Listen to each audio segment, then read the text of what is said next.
కొనియాడారు. Italian of the east అని brown దొర అన్నారు. మన ప్రాచీన కవులు, ఆధునిక కవులు మన తెలుగు భాషపై ఎన్నో పద్యాలు రచించారు. ఇప్పుడు నేను ఒకటి పాడుతాను. భాష ఎన్న తెలుగు భాషయే భాషరా, తేట తెల్లమైన తీపి భాష,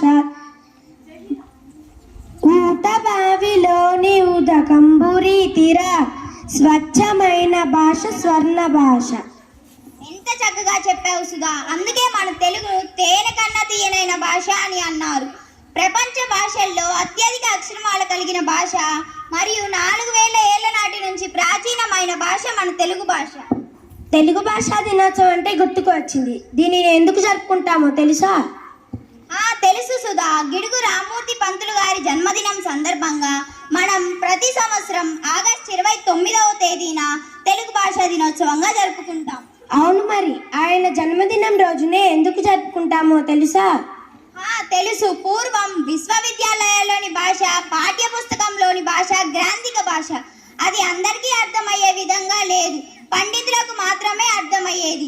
సామాన్య ప్రజలు అది చదవడానికి చాలా కష్టపడేవారు. అందుకే గిడుగు రామ్మూర్తి గారు ప్రజల్లో వ్యవహారిక భాష ఉద్యమాన్ని ప్రారంభించారు. వాడుక భాషే బోధన భాషగా ఉండాలని వాదించారు, పోరాడారు. కానీ దీనికి విద్యాలయాలు, ప్రభుత్వం వెనుకంజ వేసిన పత్రికలు మాత్రం రామ్మూర్తి గారికి పూర్తి సహకారం అందించారు. ఈయన చేత ఉత్తేజకులైన ఎంతో మంది రచయితలు వాడుక భాషపై ఎన్నో గ్రంథాలు రచించారు. సాహిత్య భాష, కవిత్వ భాష, వ్యవహారిక భాష ఎంతో గొప్పదని రుజువు చేశారు. ప్రజలలో విద్య వ్యాపిస్తే గాని సంఘం వృద్ధిలోకి రాదు అని గిడుగు రామ్మూర్తి గారు అన్నారు. ఈనాడు మనం మన పాఠాలను ఇంత సులభంగా చదవగలుగుతున్నామంటే అది ఆయన చలవే. ఎంత చక్కగా చెప్పావు సుధా. ఇప్పుడు ఒక మంచి పాటతో మన మిత్ర బృందం రెడీగా ఉన్నారు, మరి పిలుద్దామా?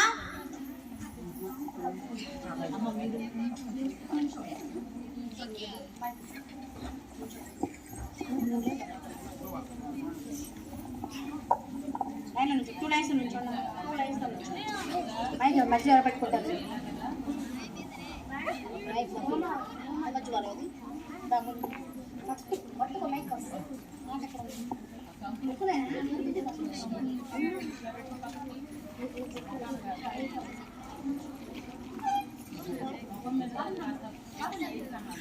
తేట తేట తెనుగు తోట వికసించిన పువ్వులెన్నో, పరిమళించు ఆ పువ్వులు వెదజల్లిన యాసలెన్నో. తేట తేట తెనుగు తోట వికసించిన పువ్వులెన్నో, పరిమళించు ఆ పువ్వులు వెదజల్లిన యాసలెన్నో. ప్రాంతీయ భాషలలో యాసలేరు గాని అల్లుకున్న పందిరి అచ్చ తెలుగు కాదా, అచ్చ తెలుగు కాదా. తేట తేట తెనుగు తోట వికసించిన పువ్వులెన్నో, పరిమళించు ఆ పువ్వులు వెదజల్లిన యాసలెన్నో. తిక్కన భారతం రచించిన నెల్లూరు నెరజాన యాసకు పెట్టింది పేరు. గుంటూరు శేషేంద్ర శర్మ ఇంటి పేరు.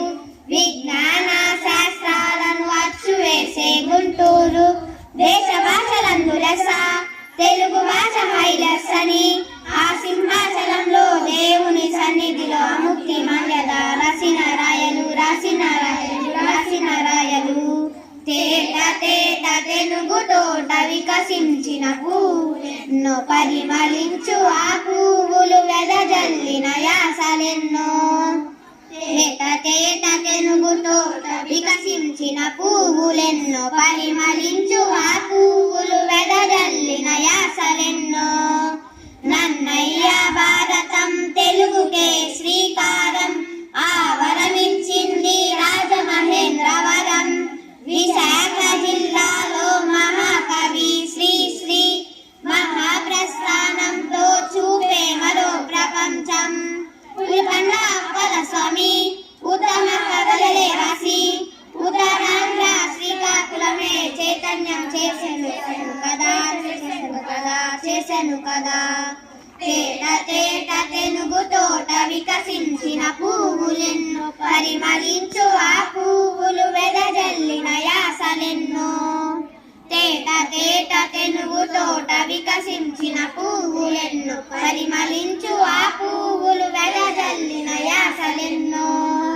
ప్రాంతీయ భాషలలో యాసలేరు గాని అల్లుకున్న పందిరి అచ్చ తెలుగు కాదా, అచ్చ తెలుగు కాదా. తేట తేట తెనుగు తోట వికసించిన పువ్వులెన్నో పరిమళించు ఆ పువ్వులు వెదజల్లిన యాసలెన్నో.